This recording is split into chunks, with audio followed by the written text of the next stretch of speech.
I'm always with you. ప్రపంచం ఒకప్పుడు శాంతితో నిండిపోయింది. సూర్యాస్తమయం కింద నగరం ప్రశాంతంగా కనిపించింది. కానీ అది తుఫాన్కు ముందు వచ్చిన నిశ్శబ్దం మాత్రమే. అచానక్గా సైరన్లు మోగాయి. ఆకాశం నల్ల మేఘాలతో కమ్ముకుంది. యుద్ధ విమానాలు గర్జించాయి. ప్రపంచం యుద్ధానికి సిద్ధమైంది. దూరంలో క్షిపణులు ప్రయాణించాయి. ఒక భారీ పేలుడు నగరాన్ని కంపింపజేసింది. గాజు ముక్కలు గాల్లో ఎగిరాయి. మూడవ ప్రపంచ యుద్ధం ప్రారంభమైంది. తాక్యాంకులు వీధుల్లో ముందుకు కదిలాయి. సైనికులు ఆశ్రయం కోసం పరుగులు తీశారు. డ్రోన్లు ఆకాశాన్ని నింపాయి. ప్రతి క్షణం జీవితం మరియు మరణం మధ్య పోరాటం. ఒక ఈఎంపీ పేలుడు నగరం చీకట్లో మునిగిపోయింది. వెలుగులు ఆరిపోయాయి.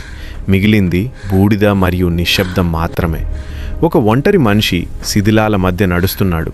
ఆశ కోసం వెతుకుతున్నాడు. ఈ యుద్ధం ముగిసిందా లేదా ఇది కేవలం ప్రారంభమా?